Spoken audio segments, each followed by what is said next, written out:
Bonjour les enfants. Bonjour madame. Aujourd'hui, nous allons parler de transmission et de partage. Vous allez pousser les tabons sur le côté de la classe et venir vous asseoir en tailleur face à moi. Je vais vous conter une histoire comme le faisaient autrefois nos ancêtres. Levez-vous.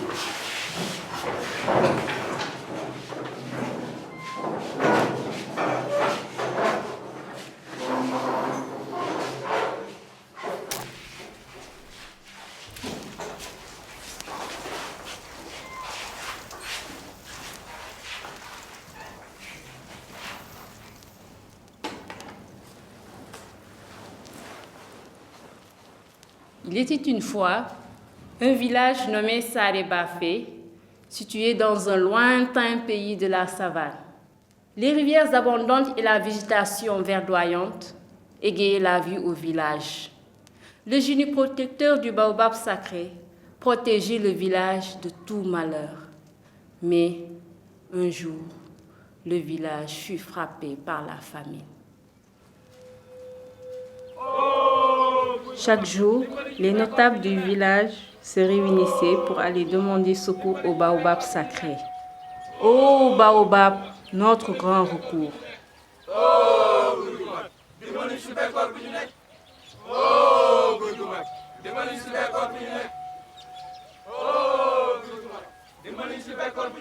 Mais le baobab restait muet à leur requête.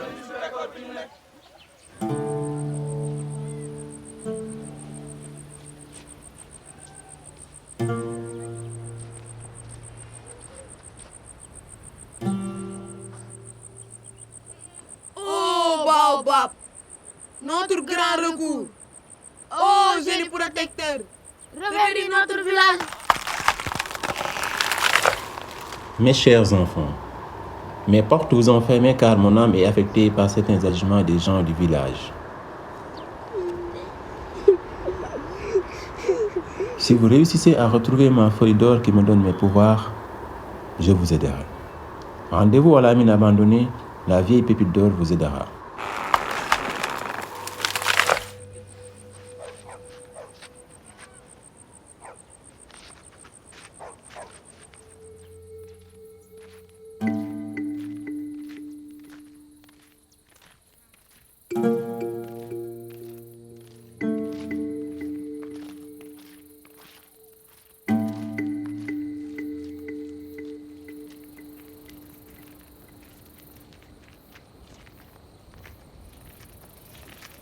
Bonjour Yaye Colombe. Pourriez-vous nous dire où se trouve la mine abandonnée? Il me faudrait 3 calebasses de mine pour mes 3 petits en échange.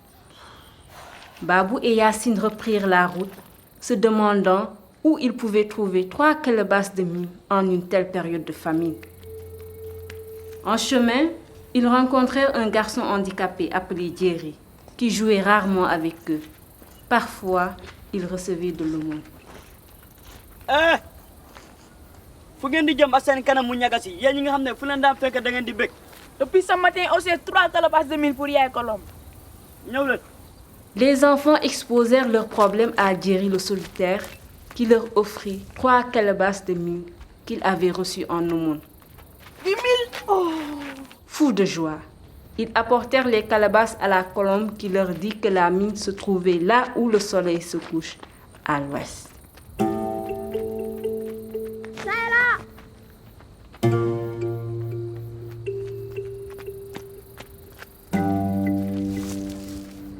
Bonjour mes petits, que cherchez-vous dans cette mine abandonnée? Bonjour maman, nous cherchons la feuille d'or. Hélas, je l'ai remise à Nabou pour apaiser ses souffrances. Ils se rendirent compte qu'ils ne connaissaient pas Nabou, ni les filles du village, vu qu'elles ne fréquentaient pas l'école et qu'ils ne jouaient jamais avec elles. Peut-être que c'est la fille mystérieuse qui vient de la ville et qui habite chez Baye Modou. Ah oui, peut-être.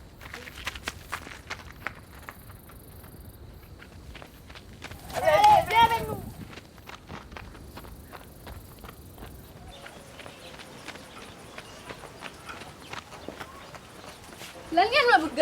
Excuse-nous, nous n'avons pas voulu te faire peur. Nous avons faim, et très faim. Et le baobab sacré nous a promis de nous donner à manger si on lui rapporte la feuille d'or.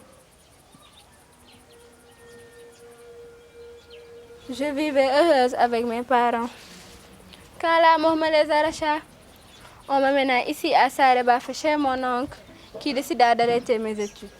Car dans ce village, seuls les garçons vont à l'école. Un jour où je pleurais en cachette à la mine d'or abandonnée, le baobab sacré et la pépite d'or décidèrent de m'offrir la feuille d'or pour atténuer mes souffrances. Cette feuille est pourvue d'une puissance magique qui me rend heureuse.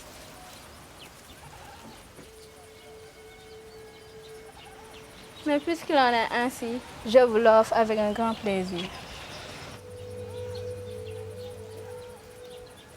Je te comprends parfaitement, puisque moi aussi je souffre de ne pas aller à l'école et de ne pas jouer avec mes camarades. Djeri, Nabou, Yacine et Babou jurèrent alors de se soutenir et de s'entraider pour le meilleur et pour le pire. Oh oui! On va!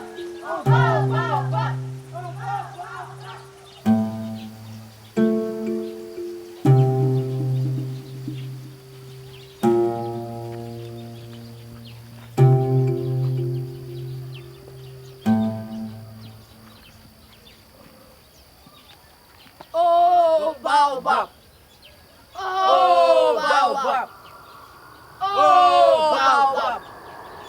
Oh, baobab! Oh, baobab! Yen xale yi kaay leen ñu xooli leen. Yen xale yi kaay leen ñu xooli leen.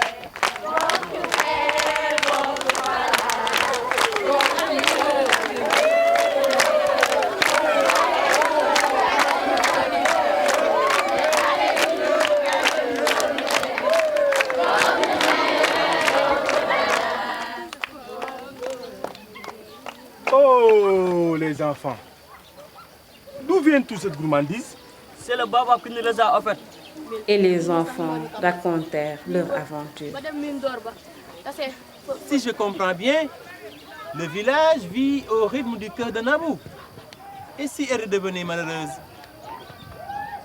Oh, baobab. Nous voulons remédier définitivement à ce calvaire. Pour cela, nous avons décidé de rendre tous les enfants heureux. Nabou, Djeri iront à l'école ainsi que toutes les filles du village.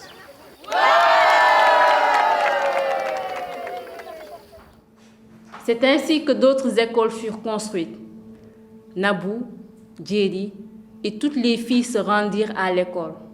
Le village reverdit et tous les villageois connurent le bonheur éternel.